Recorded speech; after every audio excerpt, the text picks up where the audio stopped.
இயேசுவில் பிரியமுள்ள சகோதர சகோதரிகளே, இது இறை வார்த்தையின் முதல் வாசகமும் நற்செய்தி வாசகமும் உலக முடிவு பற்றியும் அப்போது ஏற்படக்கூடிய பல்வேறு சண்டை சச்சரவுகள், தீமையின் ஆதிக்க சக்திகள் ஆகியவை பற்றியும் சில அச்சுறுத்தும் செய்திகளை தருகின்றன.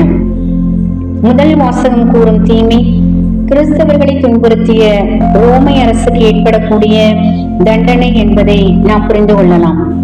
லூக்கா நற்செய்தி அதிகாரம் 21 5 முதல் 11 வரை உள்ள இறை சொற்றொடரில் எருசலேம் கோவிலின் முடிவை இயேசு முன்வைக்கிறார். மேலும் பாவத்தின் விளிம்பில் இருக்கும் மக்கள் அனைவரும் கடவுளோடு ஒன்றிணைய எச்சரிக்கை விடுக்கிறார். உலக முடிவில் பயம், பதட்டம், கிளர்ச்சி, இயற்கை பேரிடர், போர்கள் என அச்சுறுத்தும் வண்ணம் இருக்கும். நற்செய்தியாளர் லூக்கா நற்செய்தியை தொகுத்துக் கொண்டிருந்த போது பாலஸ்தீன நாட்டில் ரோமை அரசின் சில அடாத செயல்களை விரிவுபடுத்தி எழுதியவை என நாம் கருதலாம். எப்படி இருப்பினும் கிறிஸ்துவை பின்பற்றுகின்றவர்கள் எத்தகைய துன்பம் வந்தாலும் அவர்கள் மன உறுதியுடன் இயேசுவை பற்றி கொண்டு வாழ்ந்தால் அவர்களுடைய துன்பங்கள் அகலும்.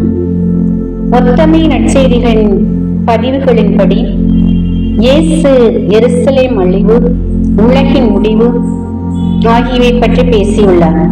அதில் ஒன்று நிகழ்ந்துவிட்டது. கிபி 70ஆம் ஆண்டு எருசலேம் ஆலயம் தரைமட்டமாக்கப்பட்டது.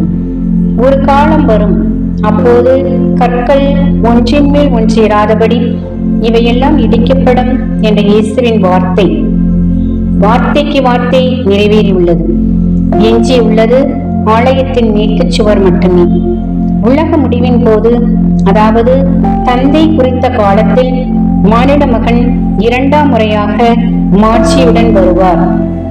எருசலேம் கோவில் கவின்மிகு கற்களாலும் நேர்ச்சை பொருட்களாலும் காண்போர் வியக்கும் வகையில் சிறப்பாக கட்டப்பட்டிருப்பதை சீடர்கள் பெருமையாக எடுத்து கூறும்போது அவற்றை பாராட்டாமல் கோவிலுக்கு வரப்போகும் முடிவை குறித்து முன்னுரைக்கிறார். அந்த முடிவு நிகழும் போது வெளிப்படும் அறிகுறிகள் பலவற்றை சுட்டிக்காட்டுகிறார். இயேசுவின் பெயரால் பலர் வருவார்கள், போலியான செய்திகளால் தடுமாறுவார்கள் என்பதையெல்லாம் அவர்களுக்கு எடுத்து கூறுகிறார். வரப்போகும் கேடு பற்றி அறிவித்து அவர்களை தயாராக இருக்கும்படி பக்குவப்படுத்துகிறார். நான் இயேசு யார் என்பது குறித்தும் அவரின் 2ஆம் வருகை குறித்தும் தெளிவான புரிதல் கொண்டிருக்கிறேனாம். மேலும் நற்செய்தி நமக்கு கூறுவது பெரிய பூகம்பங்கள் உண்டாகும் மற்றும் பல்வேறு இடங்களில் பஞ்சங்கள் மற்றும் கொள்ளை நோய்கள் இருக்கும் என்ற செய்தியை விட்டு செல்கிறது.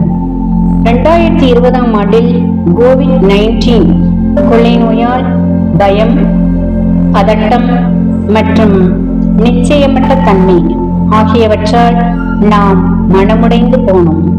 இதனால் லட்சக்கணக்கான மக்கள் இறந்தனர். நாம் மனித வரலாற்றில் சவாலான காலங்களில் இருந்து கொண்டிருக்கிறோம். கடவுள் மீது நம்பிக்கை இல்லை என்றால் நாம் இருப்பதும் ஒரு கேள்விக்குறியே.